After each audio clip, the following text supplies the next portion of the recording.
Hi friends, आज हम लोग बात करेंगे विधायिका की। विधायिकाएं क्या होती हैं? विधायिकाएं जनता द्वारा निर्वाचित होती हैं और जनता के प्रतिनिधि के रूप में कार्य करती हैं। तो इस वीडियो में दोस्तों आप जानेंगे कि निर्वाचित विधायिकाएं कैसे काम करती हैं और लोकतांत्रिक सरकार को बनाए रखने में कैसे मदद करती हैं। दोस्तों इस वीडियो में आपको बहुत सारी बातों का पता चलेगा कि विधायिका का क्या महत्व है, संसद के कार्य और शक्तियां क्या हैं, कैसे कानून बनता है, संसद कार्यपालिका को कैसे नियंत्रित करती है, संसद अपने ऊपर कैसे नियंत्रण रखती है। हमें संसद क्यों चाहिए? संसद की हमें क्या आवश्यकता है? विधायिका केवल कानून बनाने वाली संस्था नहीं है। इसके अनेक महत्वपूर्ण कार्यों में से कानून बनाना भी एक कार्य है। यह सभी लोकतांत्रिक राजनीतिक प्रक्रियाओं का केंद्र है। संसद में बहुत से दृश्य देखने को मिलते हैं। सदन में बहस, बहिर्गमन, विरोध प्रदर्शन, सर्वसम्मत सरोकार और सहयोग आदि इससे अत्यंत जीवंत रखते हैं। ये सभी बहुत ही महत्वपूर्ण उद्देश्यों को पूरा करते हैं। असल वास्तविक प्रतिनिधित्व वाली कुशल और प्रभावी विधायिका के बिना सच्चे लोकतंत्र की कल्पना नहीं की जा सकती। विधायिका जनप्रतिनिधियों का जनता के प्रति उत्तरदायित्व सुनिश्चित करती है। यह वास्तव में प्रातिनिधिक लोकतंत्र का आधार है। इसके पास सरकार का चयन करने और उसे बर्खास्त करने की भी शक्ति भी है। हमारी राष्ट्रीय विधायिका का नाम संसद है। राज्यों की विधायिकाओं को विधानमंडल कहते हैं। भारतीय संसद में दो सदन है। जब किसी विधायिका में दो सदन होते हैं तो उसे द्विसदनात्मक विधायिका कहते हैं। भारतीय संसद के एक सदन को राज्यसभा तथा दूसरे को लोकसभा कहते हैं। संविधान ने राज्यों को एक सदनात्मक या द्विसदनात्मक विधायिका स्थापित करने का विकल्प दिया है। अब केवल 5 राज्यों में ही द्विसदनात्मक विधायिका है। द्विसदनात्मक विधायिका वाले प्रांत: बिहार, जम्मू और कश्मीर, कर्नाटक, महाराष्ट्र, उत्तर प्रदेश। संसद में दो सदनों की क्या आवश्यकता है? विविधताओं से परिपूर्ण बड़े देश प्रायः द्विसदनात्मक राष्ट्रीय विधायिका चाहते हैं ताकि वे अपने समाज के सभी वर्गों और देश के सभी क्षेत्रों या भागों को समुचित प्रतिनिधित्व दे सकें। द्विसदनात्मक विधायिका का एक और लाभ यह है कि संसद के प्रत्येक निर्णय पर दूसरे सदन में पुनर्विचार हो जाता है। एक सदन द्वारा लिया गया प्रत्येक निर्णय दूसरे सदन के निर्णय के लिए भेजा जाता है। इसका मतलब यह है कि प्रत्येक विधेयक और नीति पर 2 बार विचार होता है। इससे हर मुद्दे को 2 बार जांचने का मौका मिलता है। यदि एक सदन जल्दबाजी में कोई निर्णय ले लेता है तो दूसरे सदन में बहस के दौरान उस पर पुनर्विचार संभव हो पाता है। राज्यसभा क्या होती है? राज्यसभा संसद के प्रत्येक सदन में प्रतिनिधित्व का आधार अलग-अलग है। राज्यसभा राज्यों का प्रतिनिधित्व करती है। इसका निर्वाचन अप्रत्यक्ष विधि से होता है। किसी राज्य के लोग राज्य की विधानसभा के सदस्यों को चुनते हैं, फिर राज्य विधानसभा के निर्वाचित सदस्य राज्यसभा के सदस्यों को चुनते हैं। राज्यसभा के सदस्यों को 6 वर्ष के लिए निर्वाचित किया जाता है। उन्हें दोबारा निर्वाचित किया जा सकता है। राज्य के सभी सदस्य अपना कार्यकाल एक साथ पूरा नहीं करते। प्रत्येक 2 वर्ष पर राज्यसभा के 1/3 सदस्य अपना कार्यकाल पूरा करते हैं। इस तरह राज्यसभा कभी भी पूरी तरह से भंग नहीं होती। इसे संसद के स्थायी सदन के रूप में जानते हैं। इस व्यवस्था का लाभ यह है कि जब लोकसभा भंग होती है और चुनाव होने बाकी होते हैं, तब राज्यसभा की बैठक बुलाई जा सकती है और जरूरी मामलों को निपटाया जा सकता है। निर्वाचित सदस्यों के अतिरिक्त राज्यसभा में 12 मनोनीत सदस्य होते हैं, जिन्होंने साहित्य, विज्ञान, कला और समाज सेवा के क्षेत्र में विशेष उपलब्धि हासिल की हो। उन्हें राष्ट्रपति द्वारा मनोनीत किया जाता है। अब बात करते हैं लोकसभा की कि लोकसभा क्या होती है। लोकसभा और राज्य विधानसभा के लिए जनताओं को सीधे चुनती है। इसे प्रत्यक्ष निर्वाचन कहते हैं। लोकसभा चुनावों के लिए पूरे देश को और विधानसभा चुनावों के लिए किसी राज्य को लगभग समान जनसंख्या वाले निर्वाचन क्षेत्रों में बांट दिया जाता है। प्रत्येक निर्वाचन क्षेत्र से एक प्रतिनिधि चुना जाता है। चुनाव सार्वभौमिक वयस्क मताधिकार के आधार पर होता है, जिसमें प्रत्येक व्यक्ति के मत का मूल्य दूसरे व्यक्ति के मत के मूल्य के बराबर होता है। इस समय लोकसभा के 543 निर्वाचन क्षेत्र हैं। यहाँ संख्या 1971 से चली आ रही है। लोकसभा के सदस्यों को 5 वर्ष के लिए चुना जाता है, लेकिन यदि कोई दल या दलों का गठबंधन सरकार न बना सके अथवा प्रधानमंत्री राष्ट्रपति को लोकसभा भंग कर नए चुनाव कराने की सलाह दे, तो लोकसभा को 5 वर्ष के पहले भी भंग किया जा सकता है। संसद क्या करती है? कानून बनाने के अतिरिक्त संसद के अनेक कार्य होते हैं। नंबर 1, विधायी कामकाज। संसद पूरे देश या देश के किसी भाग के लिए कानून बनाती है। कानून बनाने वाली सर्वोच्च संस्था होने के बावजूद संसद प्रायः कानून को केवल स्वीकृत देने मात्र का काम करती है। विधायकों को तैयार करने का वास्तविक काम तो किसी मंत्री के निर्देश में नौकरशाही करती है। विधेयक का उद्देश्य और संसद में उसे प्रस्तुत करने का समय मंत्रिमंडल तय करता है। कोई भी महत्वपूर्ण विधेयक बिना मंत्रिमंडल की स्वीकृति के संसद में पेश नहीं किया जाता। संसद के अन्य निजी सदस्य भी कोई विधेयक प्रस्तुत कर सकते हैं, पर बिना सरकार के समर्थन के ऐसे विधेयकों का पास होना संभव नहीं। नंबर 2, कार्यपालिका पर नियंत्रण तथा उसका उत्तरदायित्व सुनिश्चित करना।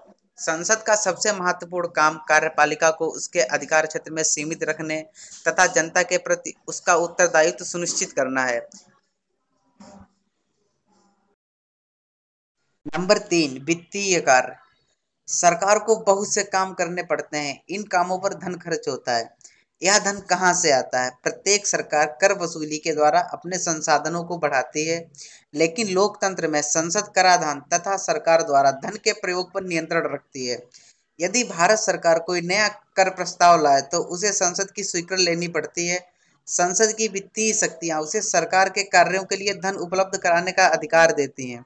सरकार को अपने द्वारा खर्च किए गए धन का हिसाब तथा प्रस्तावित आय का विवरण संसद को देना पड़ता है। संसद यह भी सुनिश्चित करती है कि सरकार ना तो गलत खर्च करे और ना ही ज्यादा खर्च करे।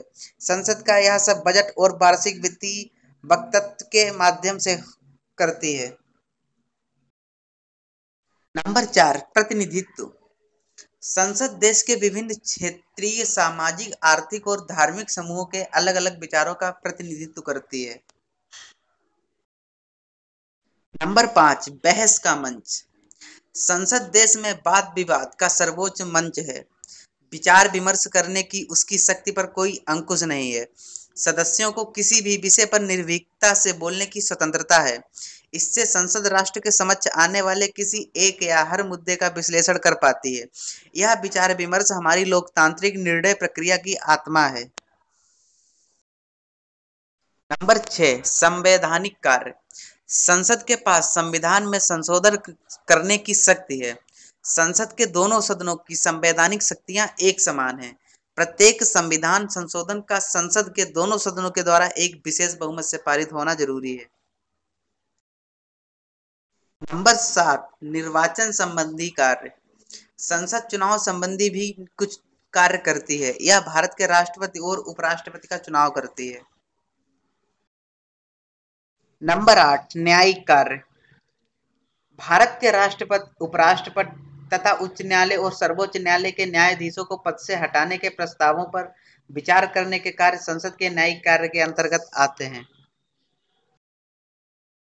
राज्यसभा की शक्तियां सामान्य विधेयकों पर विचार करके उन्हें पारित करती हैं और धन विधेयकों में संशोधन प्रस्तावित करती हैं। संविधान संशोधन को पारित करती हैं। प्रश्न पूछकर तथा संकल्प और प्रस्ताव प्रस्तुत करके कार्यपालिका पर नियंत्रण करती हैं। राष्ट्रपति और उपराष्ट्रपति की चुनाव में भागीदारी करती हैं तथा उन्हें और सर्वोच्च न्यायालय और उच्च न्यायालय के न्यायाधीशों को हटा सकती हैं। उपराष्ट्रपति को हटाने का प्रस्ताव केवल राज्यसभा में ही लाया जा सकता है। यह संसद को राज्य सूची के विषयों पर कानून बनाने का अधिकार देती हैं। राज्यसभा की विशेष शक्तियां। राज्यसभा राज्यों का प्रतिनिधित्व करने वाली संस्था है। इसका उद्देश्य राज्यों के हितों, शक्तियों का संरक्षण करना है। इसलिए राज्य के हितों को प्रभावित करने वाला प्रत्येक मुद्दा इसकी सहमति और स्वीकृति के लिए भेजा जाता है। कुछ ऐसी शक्तियां जिनका प्रयोग केवल लोकसभा ही कर सकती है। केवल लोकसभा में ही धन विधेयक प्रस्तुत किए जा सकते हैं और वही उसे संशोधित या अस्वीकृत कर सकती हैं। मंत्रिपरिषद केवल लोकसभा के प्रति उत्तरदायी है, राज्यसभा के प्रति नहीं। अतः राज्यसभा सरकार की आलोचना तो कर सकती है, पर उसे हटा नहीं सकती।